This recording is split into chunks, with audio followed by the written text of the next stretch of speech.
Hello, everyone, and welcome to the My Healthy Home Summit. Thank you for joining us. I'm your host, Caroline Blazovsky. I'm a national healthy home expert and environmental residential consultant with over 24 years of experience. This summit is designed to educate you about the process of creating a healthy home, to learn how our homes may affect our health and wellness, and the benefits associated with living and working in healthier spaces. We have compiled the most decorated speakers in this arena to help you on your journey. Today, we are joined by guest Dr. Kelly McCann, who will be discussing testing your home and body for health to create a healthy home. Welcome, Dr. Kelly McCann. Thank you so much for joining us. We are thrilled to have you. Thank you, Carolyn. I appreciate the invitation.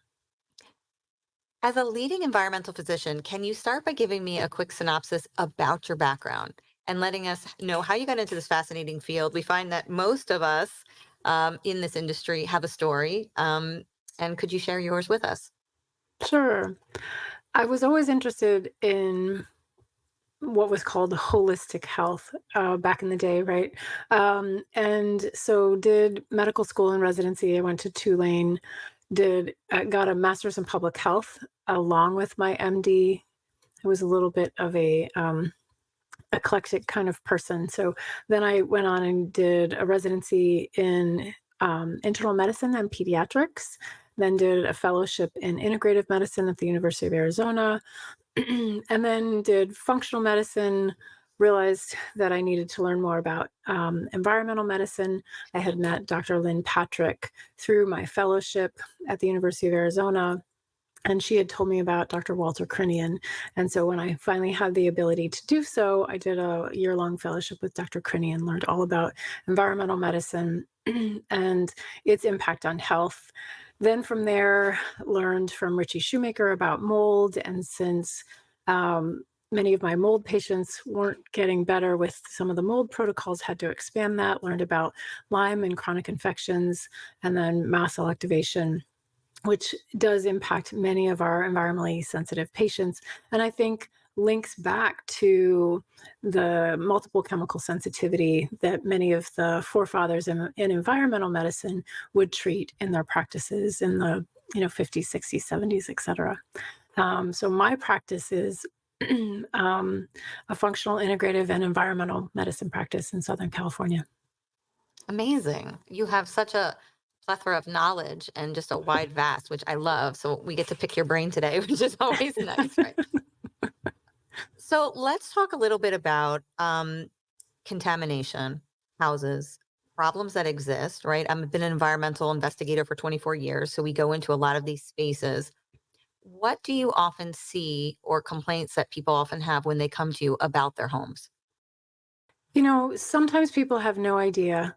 And usually, when they're coming to a medical doctor, they're coming because they have physical problems. So they may have pain, they may have fatigue, headaches, allergies.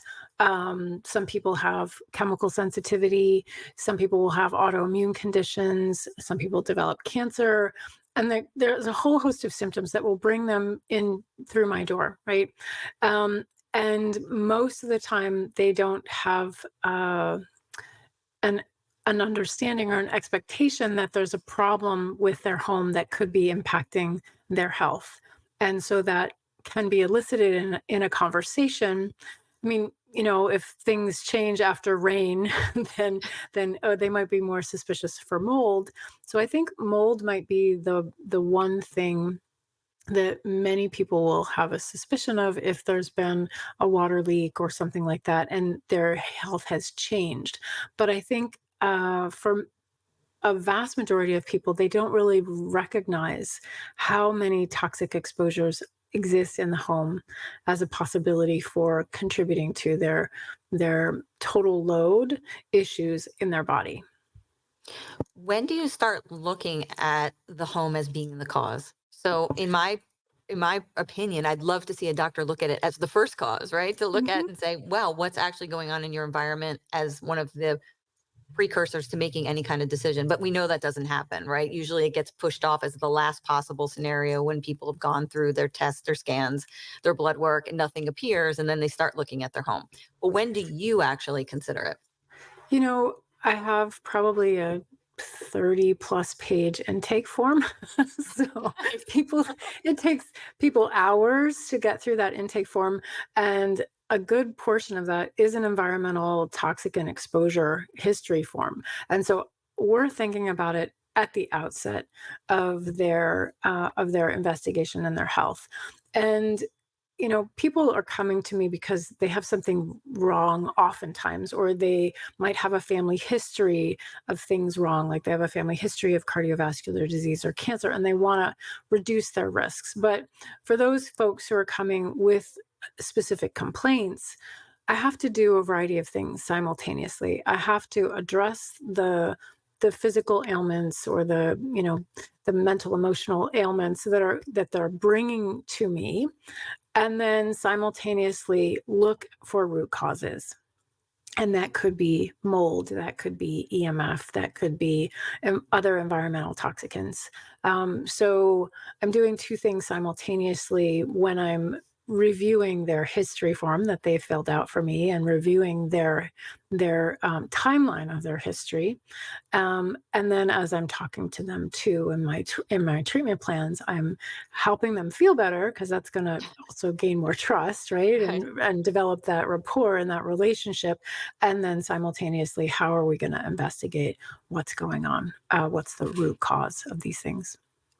Can you give us, you don't have to give a laundry list, but just a couple things you may ask patients to kind of get an idea if their home may be a problem, and then also some testing that you may order for someone who you think may have a home issue.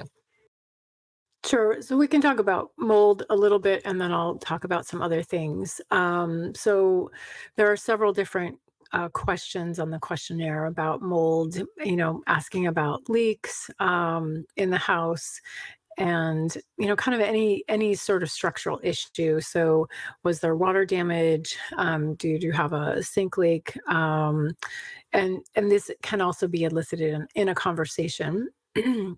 I also ask about, where's your Wi-Fi router? Do you put your phone in airplane mode at night? Just to kind of elicit what are some of the things that they're aware of. Um, we'll ask about personal care products. I'll ask about fish intake. I'll ask, do you smoke? Did your parents smoke? To figure out about heavy metals. Um, I'm looking at whether or not the garage is attached, whether or not they get their clothes dry cleaned.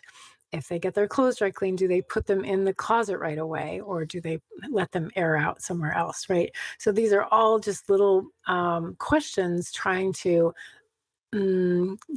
gather this information both for myself, but to give a talking point to explain to the patients, hey, there might be an issue here. Do you eat out of cans? Do you drink out of plastic water bottles? Mm. Do touch the paper receipts when you get your paper receipts, or do you like throw them away, or put them in an envelope and try not to touch them? Things like that. And that gives you a good, I think, I see it as a good understanding as to how they're operating in the world. Like maybe that person is less concerned or more concerned about these factors, and that gives you an idea as to where to go. Um, and Exactly. then how about blood? When we talk about blood and urine and things like that, I know that a lot of clients come to us and have said that their doctor's done a mycotoxin test. They've done some preliminary testing that's led them to hire an environmental consultant. Can you talk about that and what you look for in biologics in their body? Sure. So I do a lot of urinary mycotoxin testing. I find that's helpful. It's to give me a sense as to whether or not mycotoxins may be an issue. Of course, using that in context with clinical presentation and exposure history. And I think it's really important to emphasize that we can't make a diagnosis or assume that the mycotoxins are coming from somebody's house. But it is important if somebody is ill from mycotoxins and we're suspicious of that, I want to make sure that the patient is in a safe place, right? And So let's just recap 1 second for our audience of people who don't know what mycotoxins are. Just explain them because we have a sure, lot of people sorry. watching who have no. We have so many people of varying levels of this knowledge. So if you could just kind of talk about that a little bit. Absolutely. Molds are um, living organisms. Molds create mold toxins or mycotoxins in a war against other molds. So we can be innocent bystanders who get exposed to these neurotoxins or biological toxins called mycotoxins. And these mycotoxins are not alive, they are dead. Um, Products that the molds produce, and many of them will have neurological effects if they get into the body. And it's not just humans that get impacted, all of our little critters, our cats and our dogs can also be impacted. Their health can be impacted by these mycotoxins. And we know a lot about mycotoxins from the veterinary literature because mycotoxins are also contaminants in grains. So if mold grows on a grain and certain molds produce mold toxins and an animal ingests those moldy grains with mycotoxins, they can become very, very ill. And so we know a lot about the effects of mycotoxins on um, mammals as a result. And so when we're looking at occupants in houses and they come to you or a patient, how do you, I guess, how do you look at the mycotoxin? How do you analyze the mycotoxins in them? And then what other things do you look at as well? Sure. So, as I said, the mycotoxins are just one piece of the puzzle. So, we're looking at an excretion test, the body's ability to take that mycotoxin and pass it through the kidneys to end up in the urine. So, we have to understand that there's a lot of physiology that's happening to get those mycotoxins out of the tissues, presumably through the kidneys and into the bladder and out the urine. Um, we can also look at mycotoxin antibodies. So there's a company called My Myco Labs that does a blood test where we can look at reactions, so antibody reactions, immune reactions to the mycotoxins. That may sometimes give me a clue that mycotoxins are an issue for this person. Sometimes we can do organic acid testing, looking for evidence of the presence of metabolites from these different molds and or yeast. They're indirect measures. They're not. They're okay measures. There are some blood tests that providers have used over the years. Mostly these were taught to the community by Dr. Richie Shoemaker, such as TGF beta 1, C4A, MMP9. Actually, I don't really use them anymore. I don't find them very useful anymore, although I did for many years. Sometimes we can do swabs of the nasal passages looking for fungal colonization. There's a couple different companies that do that, or bacterial colonization that's sometimes associated with mold. And a lot of this is clinical history and then treatment and improvement with treatments. And so when I have a patient who clinically looks like they have mold exposure and and has laboratory evidence to support that, then we go looking at the house and have the mold exposure or have the house be assessed for mold. And I mean, I'm thrilled that you're here sharing this time with us because it's so important that we correlate back what we find in a home and the health of the patient. And when we can work together, it creates such a powerful synergy. And that's why I love to encourage this type of discussion, right? And this is why we're doing the summit, is because when we look at homes and we see people who are unhealthy, we see it's multifactorial. We see lots Absolutely. of things going on at the same time, right? So we have someone's exposed to mold at the same time they did a pesticide application. On top of it, they just did a new build and they've got volatile organic Oh compounds gosh, and yes. semi-volatiles. And then they're drinking out of lead pipes that maybe the city didn't maintain because they had old lead pipes. And I mean, it goes on and on. And so what we know is that these exposures are getting greater and greater in our homes, and that our homes, in my opinion, are really responsible for a lot of this disease states that we see. So being able to correlate it back and have doctors ask these questions is so imperative, because we know that we have to work together hand in hand. And with building professionals, it's a huge community, and we've got all of these people represented in the summit today. So let's talk a little bit about what you see. So when people come to you, what type of symptoms are you seeing, complaints that'll kind of make you say, I think you need to look at your home, and what can we do to fix it?" Um, just about everything, really. I mean, um, chronic fatigue, irritable bowel symptoms, they can have sinus issues, they can have allergies, they can have mast cell activation syndrome, they can have dysautonomia or POTS, some postural orthostatic tachycardic syndrome, where you feel dizzy and lightheaded and your heart rate shoots up. People can have neurological conditions. They may have a tremor, they may have neuropathy. They can have psychiatric issues, depression, anxiety, insomnia is a huge red flag for me for environmental toxicant exposures. Um, just about every system of the body can be impacted. And part of that is because of this concept of total load. And I think it's really important for your listeners to understand this concept. And maybe some of your other lecturers have talked about it. I'm happy to explain it if they haven't. Yeah, no, definitely. Please do.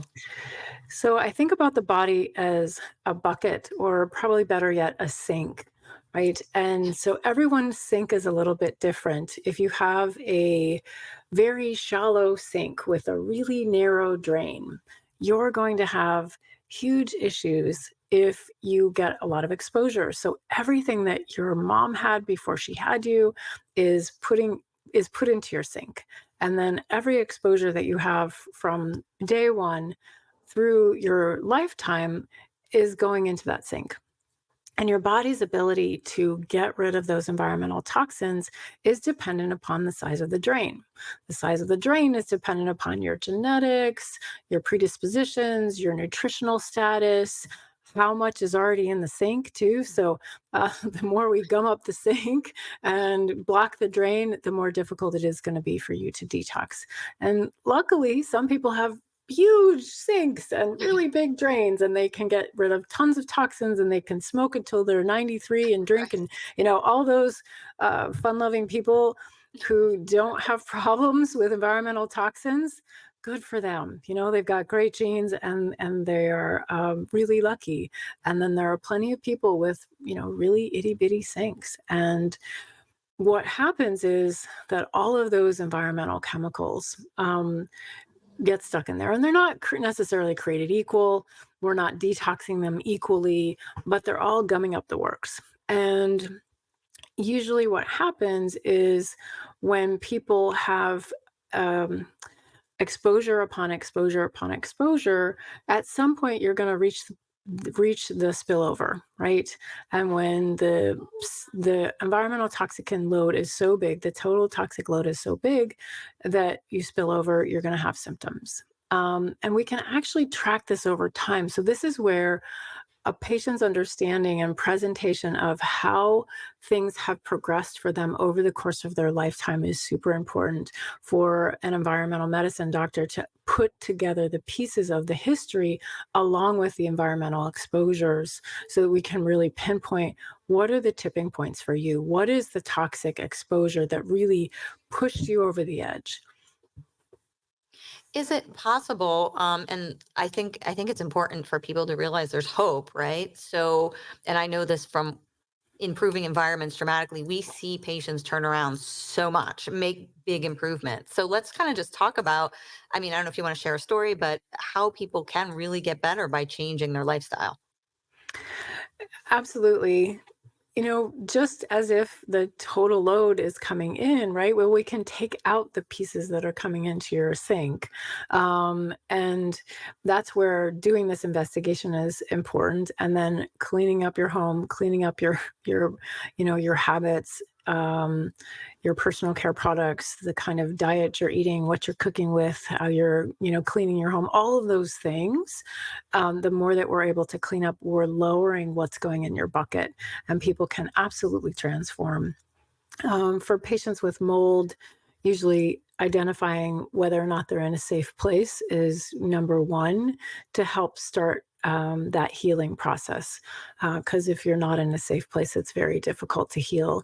And that goes for physical safety as well as emotional and psychological safety, which is a whole nother topic, but super important for Yeah. environmentally ill patients. Um, it may be a question of, fixing the Wi-Fi and getting rid of the EMF, and that is a piece of the puzzle that for some people is tremendously huge, and then for some people it's less of an issue. So we kind of have to go through all of those check marks. Um, I'm trying to think of a specific case. I do have one patient who was very EMF sensitive, and mold sensitive. And usually what happens is that the sensitivities exacerbate each other, right? So you are exposed to mold, and then that will exacerbate the EMF sensitivity, which will exacerbate the chemical sensitivity. And then everything gets layered on top of it. And now you have mast cell activation and multiple chemical sensitivity. And it can all be reversed if we calm down the immune system and start to unburden the immune system by removing those different toxic chemicals. And so it's a journey for each patient to identify what are the big boulders that are sitting in their sink that's causing the overflow, and then how do we get rid of them? And it may be EMF, as I said, or it may be, you have to be really clean about your diet because we find out that you have PON1 gene mutations and you can't eat pesticides and metabolize pesticides.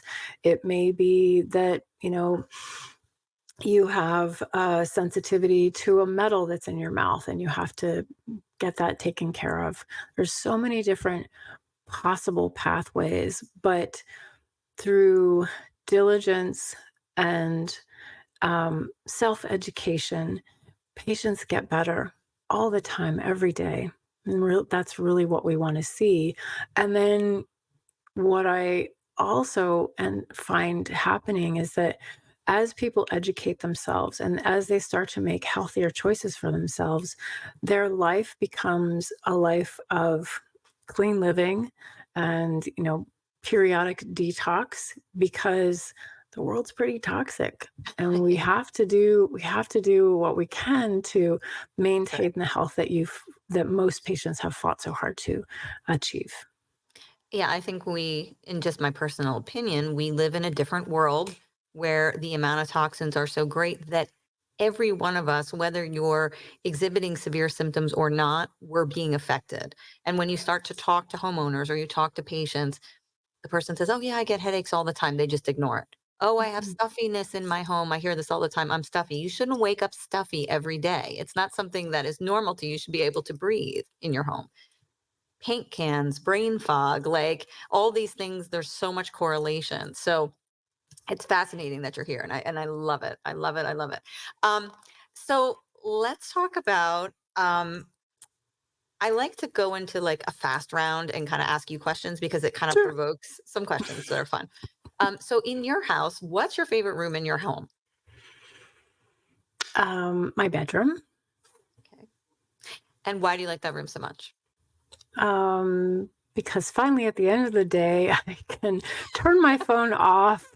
I can relax. I don't have to, yeah, I don't have to be on. I don't have to, um, yeah, I don't have to do anything. I feel safe and comfortable in my bedroom. And what are some of the activities that you love to do in your home? Things that you prefer to do when you're at home? Um, I like to read.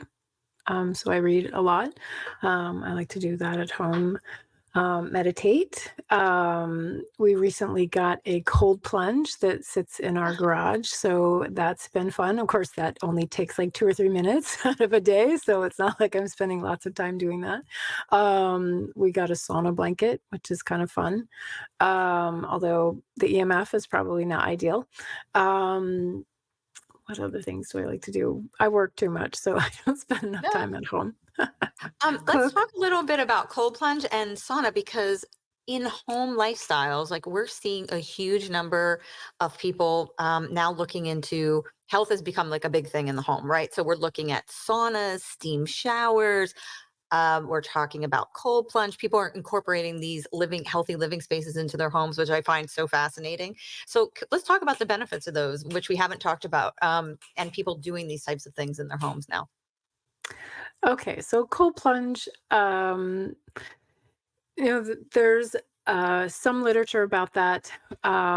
Certainly, it has some l-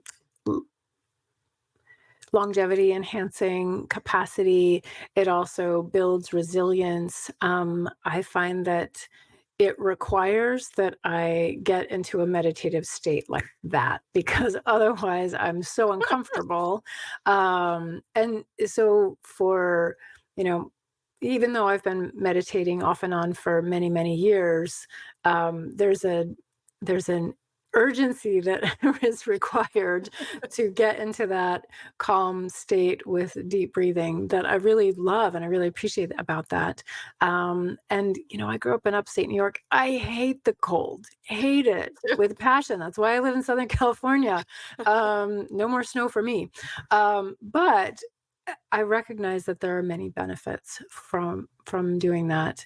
Um, and then in terms of sauna, I absolutely love sauna. As an environmental medicine doctor, sauna is one of the most important things that you can do for detox. It basically detoxes virtually every environmental chemical.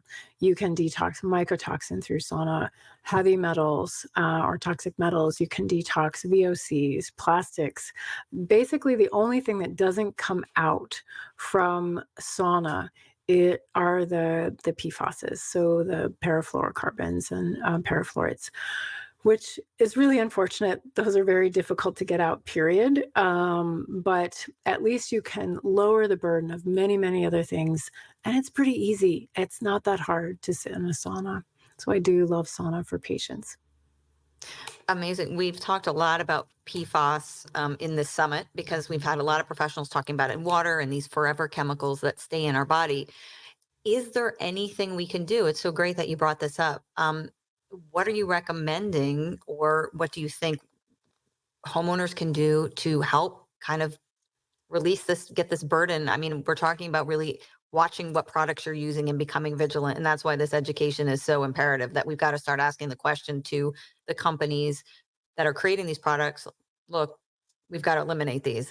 We need to be choosing products that are better. So do you have an idea or a concept of how people can try to avoid these forever chemicals? Well, I mean, as you said, it's really about education and doing your due diligence and learning about them. Throw out all your non-toxic pans ASAP. Do not use them. That would be one thing.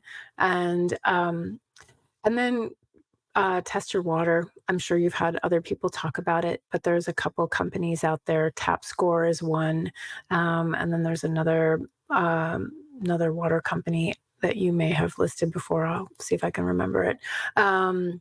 To test whether or not you're getting exposed. And then because they're forever chemicals, because they're very difficult to get out of the body, if not impossible, avoidance is really your key. I think from what I understand, the only way to really get them out is through phlebotomy, or which is not really advisable or accessible for people. So my recommendation would be learn where you're getting exposed, the best that you can in terms of avoidance, and then lower your burden for all the other chemicals, right? Yes. Because if it is about a total load issue and you lower the burden and exposure for all the other chemicals, you're going to be ahead of the game. Oh, completely. I agree with you. And you're talking to someone who's lived this lifestyle for a very long time. So even before people knew that, a lot of these volatiles, semi-volatiles were causing a problem. Um, let's talk about volatile organics a little bit. And you can let me know what your familiarity is. But we encourage people. Obviously, the more we can monitor, and there's a lot of great technologies now. Whether you're hiring an environmental consultant or you're using technology to monitor, I'm a big fan of all of it because there's so many things in a home that can go wrong. Mhm. So we look at like TVOCs. Do you ever have issues with people coming to you presenting with volatile organic issues, semi-volatiles, and how have you ever correlated them back to health-related concerns? It's tricky because we no longer really have a lot of testing that we can do on people. There were some more. There were some more environmental tests that were available. There's a lot less testing available now. Um, there's Vibrant has a environmental toxicant panel that I use periodically. Real time labs can test like glyphosate and then they have an environmental panel that does, I think, have some volatile organic compounds on them. I have to admit, it's not usually the first thing that we're going after, but the symptoms often can be neurological. So patients might express that they're having new onset headaches or they're having some dizziness or brain fog that gets worse when they're in a specific area. I've had patients have complaints about like dryer sheets. As they're walking down the street and they smell dryer sheets and they might have whatever neurological symptom they have to the dryer sheets. Dryer sheets are bad. Throw them out, please. Yes. No more dryer sheets. Yes. Yeah, they don't even smell good. Like really. No. Uh, or you get in the cab and they've got that little smelly pine thing and hanging in the car. Oh gosh, throw those out. Those are terrible. And if they give you headaches, then you're having an issue with volatile organic compounds.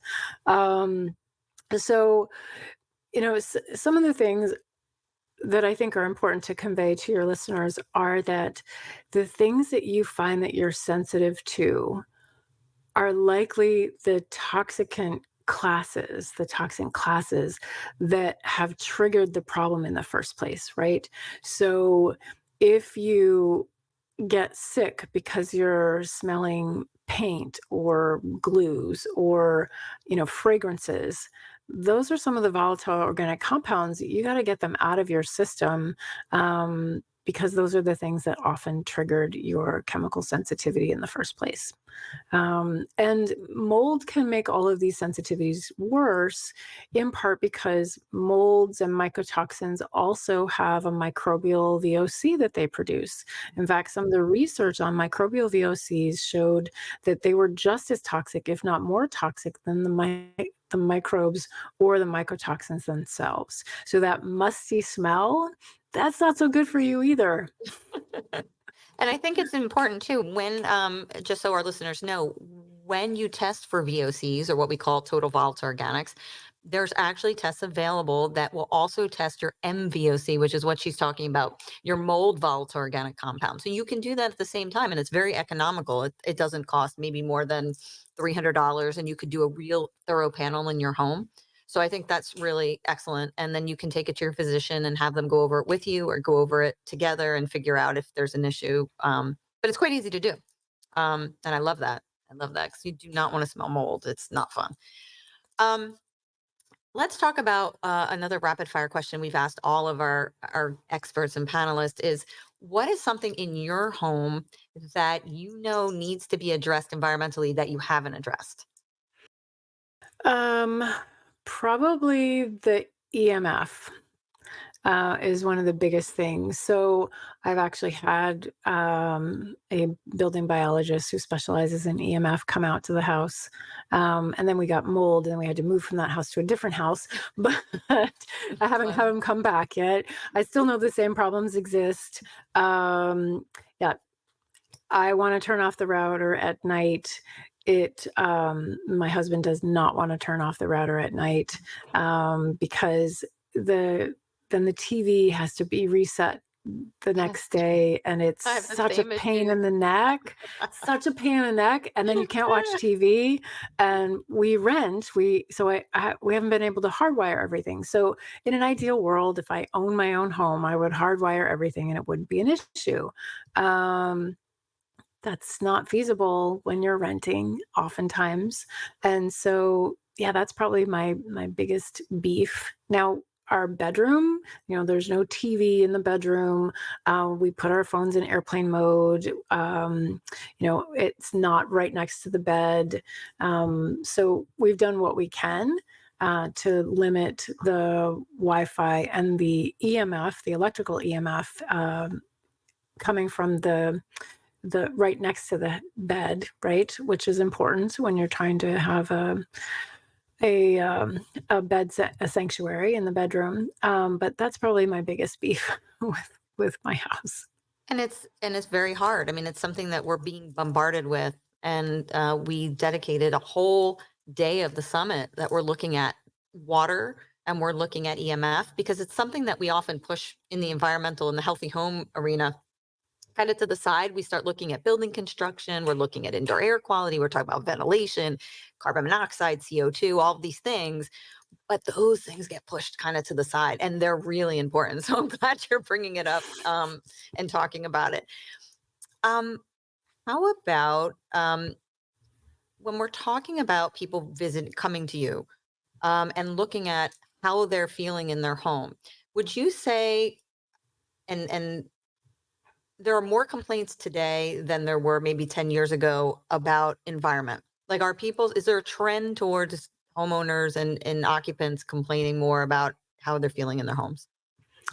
Um, I think that there's more awareness about it. Certainly, mold is much more on the map now than it was 10 years ago.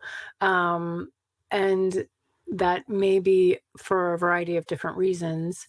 Certainly, you can talk more about building construction, how I mean, my experience in California is that they just throw up the building overnight, and it's so poorly constructed that of course there's going to be water damage. Either water will go underneath because the ground wasn't set up properly, or you'll just have leaks in the doors and the windows and the roof, and then problems on the inside of the house too, with all the piping. Um, and you know the patients who come in who are complaining of a variety of different symptoms, and then come to find out that they just did a renovation, I used to just cringe inside, because they'd come in with like, "Oh, I'm so excited. I have a new kitchen. We just renovated our kitchen. Oh, and by the way, I'm having more headaches and I'm Oh my having more goodness. fatigue." And I'm like, "Oh No. dear. I wish we had talked before you did your renovation." And they don't have a clue, sadly. And that brings up a good topic of talking about formaldehyde a little bit. It's one of Mm. the potential carcinogens that we see in the US in building. Uh, it's much higher than we see in and the European standard, right? We see so much more here in the US based on the way that we build, all the engineered product. Do you have any tests, or are you able to test anything for blood with formaldehyde by any chance? Not that I'm aware of right now. Yeah. Genova used to have some really great tests. I don't remember if they tested formaldehyde, but they stopped doing all of those tests. Mm. At some point years ago, we used to be able to do fat biopsies. That was a little bit before my time. Dr. Krinian would talk about fat biopsies. We don't have that ability anymore. There is a amazing test through Germany called IGL, and this is a test that looks at DNA adducts. And an adduct is basically where you take something and you stick it on something else. And so the test is looking at whether or not there's a toxin or a toxicant sitting on the DNA or sitting on the mitochondria. And so it's an amazing test. Mm. In fact, I had this IGL done a number of years ago, and I had three things sitting on my DNA. I had a mycotoxin. For anybody who knows me, I've had multiple mold exposures and gotten sick from mold, and then get sick again from mold. Oh, So no. like mold follows me everywhere. But there it was attached to my DNA. And in fact, it was sitting on the liver detox gene, one of the cytochrome P450 genes. And so it was interfering with the detox pathways. Then I had some gold that was sitting on my gene. And the last thing was methyl methacrylate, which is, I think, from some of the dental material. I had my amalgams removed and replaced with, porcelain, and there was something in that that ended up on my DNA. And the gold is a really interesting story. I went to an old gold mine in Julian in San Diego County in Southern California for a tour. And that evening, I developed a bronchitis. I got so sick, and I was sick for months. I had a chronic cough for months and months and months, and was diagnosed with like asthma, and they wanted to put me on a steroid inhaler. And I thought, I'm an environmental medicine doctor. No way. There was the gold from the gold dust in this old mine on my DNA. It had impacted me so significantly. So that was a really fascinating test. I love that. Thank you for sharing that. That's amazing story. Sure. I when I And the was an good news environment. is, oh, I'm so sorry. Let No, me go finish ahead. the story. No, And the go. good news is that there are ways to get the DNA adducts off your genes and off your mitochondria. I use IV phosphatidylcholine and oral phosphatidylcholine, and it washes away the DNA because phosphatidylcholine is one of the phospholipids in your cell membrane. So it is actually able to clean up the cells. And so the before and after shows that there's no more toxicants sitting there. Amazing. Love it. I love it. I feel like after talking to you that all of these situations that we have in our homes, we can, there's hope for us. And I think that's the important thing is to know that we are in a toxic world, but we can make changes, whether it's building science or technologies are changing all the time with healthcare, um, and really improve like our longevity and wellness. That's the goal. So, um, let me ask you one more question. So, if someone comes to you or we're sitting here in a conversation, somebody's listening to us speak, what is something that people can start doing immediately that doesn't cost a lot of money? It's something they're going to see this and say, "Oh my gosh, I have to start doing something." What do you think they can do to really improve their home environment and their health? Um, Usually, you want to focus on clean food, clean air, clean water, right? Um, so it can be it can get completely overwhelming. So you have to assess where you are, right? If you are not eating organic and you're eating fast food, then you need to like clean up your diet. So you're having more fruits and vegetables and things like that, healthy, lean meats, ideally organic, grass fed, etc. And then you want to clean up what you're cooking with. So, as I mentioned, got to throw those nonstick pans out. Stainless steel, glass, ceramic is okay. I'm sure you have people talking about this too, but minimizing the toxicant exposures when you're cooking, don't heat in plastic, things like that. Um, and then in terms of the home, um, I would look at your Wi-Fi because that is also something that you have control over no matter where you are, putting your phone in airplane mode, things like that. Um, in terms of personal choices, look at your personal care products. I know that has less to do with your home, but it's more about that toxic No. burden, and that's something that you can do something about. And There's a you're great storing those things, and those are not hermetically sealed. So a lot of those chemicals get into our environments. When we test TVOCs, we can tell you exactly what you're using. If you're storing Clorox wipes or you're using any kind of, you know, disinfection wipe, if you're using a product, hair dye, we see that all in your chemical panels that we do. Well, there you go, right? So cleaning up your personal care products, your cleaning products, super important.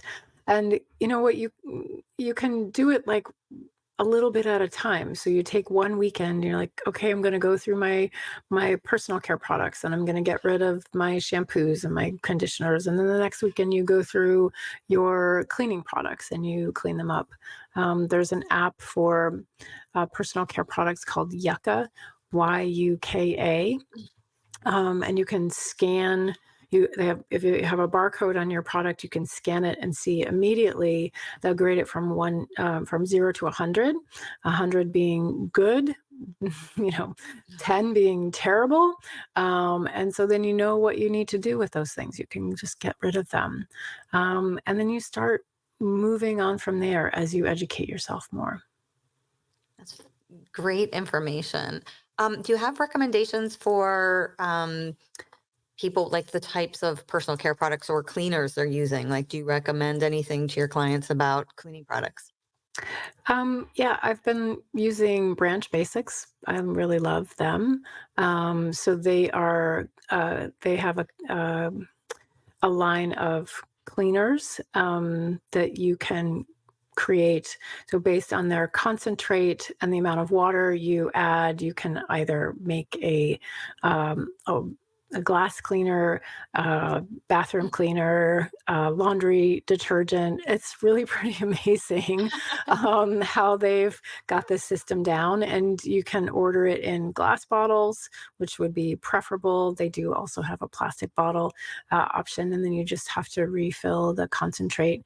And then they have a powder form too that they use. I like borax also as an additive, but the Branch Basic seems to cover most of the cleaning supply needs in our household now. And then in terms of personal care products and shampoos, that's all real personal preference. I like Briogeo as Me a too. I use decent. Brio Geo. I love Brio. No, we're not paid by Brio Geo. We're not. I do too. They're decent. They're not like top of the charts. I found one that was like a high 80s, a low 90s that was a seaweed hair care product, and it was great in terms of clean, but my hair looked limp and oily, and I thought, well, I just can't do that. So, each person is different what they need to deal with, but the more that you can avoid the fragrance in the personal care products, that's super important because those are your VOCs that are going to be toxic. So I always choose non-scented items whenever possible. That's great information. Like, non-scented is the way to go as much as possible. We allow you a little of everything. It's just you don't want to inundate yourself with storing these products. And I think as women too, we are guilty. I mean, women like to store hair products, nail polish, and you when you do that, those things aren't hermetically sealed. So they're getting into your environment all the time. So, and men, I think, get a little guilty of the garage area where we start to store all Right. every chemical known to man ends up in the garage. So those are attached spaces to your home. Like talk about that a little bit about attached garage or detached. You mentioned Oh yeah, attached garages are the worst. I'm always on the lookout. Like, where is the neighborhood in Southern California where they have detached garages? Because that would be ideal, right? You want to have a right. detached garage if at all possible. Most of the time, it's not possible, and all of those things that are in your garage, especially if you park in your garage, are coming into the home.